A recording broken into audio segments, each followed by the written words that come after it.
नमस्ते भाई और बहनों। बहुत सारे प्रश्न आ रहे हैं मुझे। पोर्टफोलियो हमारे 30-40% गिर गए हैं भाई, अब आगे क्या करें। देखो, मैं तो अपने ग्रुप्स में अच्छा गाइडेंस दे रहा हूँ। आज एक एग्जैक्ट प्रिसाइज टाइम दिया था 9:25 to 9:50। इसके अंदर लगभग 180 पॉइंट गिर गया निफ्टी। पुट दिया था एग्जैक्टली परफेक्ट, टाइमिंग्स थे परफेक्ट। उसके बाद एक कॉल दिया कि 1 घंटा राइज आएगा, वो भी परफेक्ट। उसके बाद लोगों को कहा जाके सो जाओ, भगवान का नाम लो। आज वैकुंठ एकादशी है। कितने लोग माने मेरी बात, पैसे लेके प्रॉफिट्स बुक करके चले गए, कितने लोग वहीं बैठे रहे। इससे अच्छा वो भगवान कृष्ण भगवान का ध्यान करते। वैकुंठ एकादशी तो आज वैकुंठ भी पहुंच जाते। भाई और बहनों, मैंने पहले ही कहा था कि SIP as a method of investment is absolutely wrong method. आप इन्वेस्ट करिए जब मार्केट नीचे गिरा है काफ़ी। हम आपको आइडेंटिफाई करके दे रहे हैं ना, आप हमारी एक्सपर्टीज़ है, आप उसको यूज़ करिए, उस वक्त पैसे डालिए। पर मंथ आप डालते रहोगे और इस तरह से फंस जाओगे तो फ़ायदा क्या होगा आपको, आप ही बताइए। ठीक है, तो एक तो ये बात है। दूसरी बात है, लोग फंस जाते हैं और फिर ब्लेम किसी और पे कर देंगे। अब मार्केट गिरा है, लोगों के पोर्टफोलियो लालम लाल हो गए हैं। अब बेचारे लार्सन के सुब्रमण्यम के पीछे पड़ गए हैं। क्यों हमको ज़्यादा काम करा रहे हो, हमारे पीछे क्यों पड़े हो। होती कोई कसूर एक का, धुलाई को और किसकी हो जाती है। सुब्रमण्यम साहब की तो बेचारों की नींदी चली गई। वो कह रहे हैं कि देश की प्रगति के लिए 90 घंटे काम करिए। करना है तो करिए, आपको भी पैसे मिलेंगे, देश को भी पैसे मिलेंगे, जीडीपी बढ़ेगा।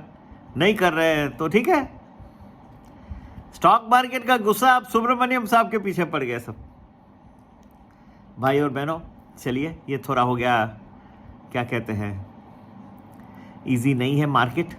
लेकिन एक बात और एक आपको याद दिला दूंगा। हाँ, जब तक डॉलर स्थिर नहीं होता, जब तक रुपी स्थिर नहीं होता, रुपी गिरते जा रहा है डॉलर के मुकाबले, तब तक आप उम्मीद नहीं करिए मार्केट भी स्थिरता आएगी। मैं बहुत ही सरप्राइज्ड हूँ कि कोई भी एक वर्ड ऑफ कंफर्ट नहीं आ रहा, ना फाइनेंस मिनिस्ट्री से ना आरबीआई से। पर उम्मीद करता हूँ कि कुछ आएगा, उम्मीद रोज़ करता हूँ। आप एफआई होंगे और आपने पैसे कहीं डाले होंगे और वो करेंसी रोज़ गिरती जा रही है, तो आप क्या समझेंगे। आज आप सचमुच डॉलर लेने जाइए तो 86 नहीं 86.30-40 पे मिलेगा। टैक्सेस, जीएसटी, बहुत सारी चीज़ें भरती है, लगती है। ठीक है, आसान नहीं है। तेल, हम लोग कच्चा तेल इंपोर्ट करते हैं, उसकी सबकी कीमत बढ़ती जाएगी, इन्फ्लेशन बढ़ेगा। लोग बड़ी बड़ी बातें कर रहे हैं, आरबीआई साहब के नए गवर्नर आ गए और कटौती करेंगे, इन्फ्लेशन के ऊपर करेंगे। इन्फ्लेशन और बढ़ेगा अगर ये डॉलर जो है ऐसे ही बढ़ते रहा। कितनी चीज़ें इंपोर्ट कर रही है इंडिया, नेट इंपोर्टर है तेल का। तो ये सब क्या होगा, इन्फ्लेशन बढ़ेगा या घटेगा। घटेगा तब आप इंटरेस्ट रेट को काटोगे ना। आप देख रहे हैं कि जीडीपी थोड़ी कम हो रही है, पर ये इन्फ्लेशन का क्या करेंगे।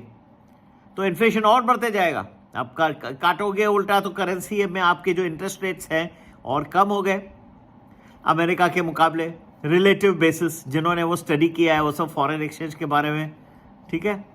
तो उल्टा और वीकर हो गया और इन्फ्लेशन बढ़ेगा, विशेष सर्कल हो जाएगा। इतना आसान सब कुछ नहीं है। एनीवे, अभी तक मैंने पूरा एक्सप्लेन किया।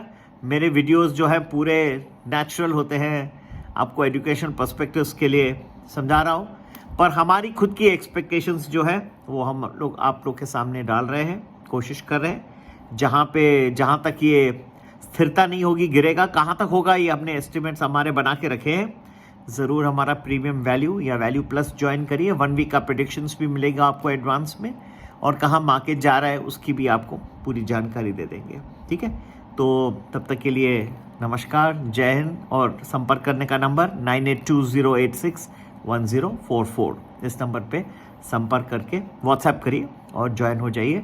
आपको पूरा बताएंगे कहाँ पे टर्न होगा, जब टर्न होगा मार्केट का और ऊपर जाएगा तो शॉर्ट कवरिंग भी ज़बरदस्त आएगी यारो। हाँ, शॉर्ट कवरिंग ऐसी आएगी कि आपको 90 घंटा हफ्ते में सुब्रमण्यम साहब के साथ बैठ के काम करना पड़ेगा टर्मिनल के सामने। जय हिंद, जय भारत।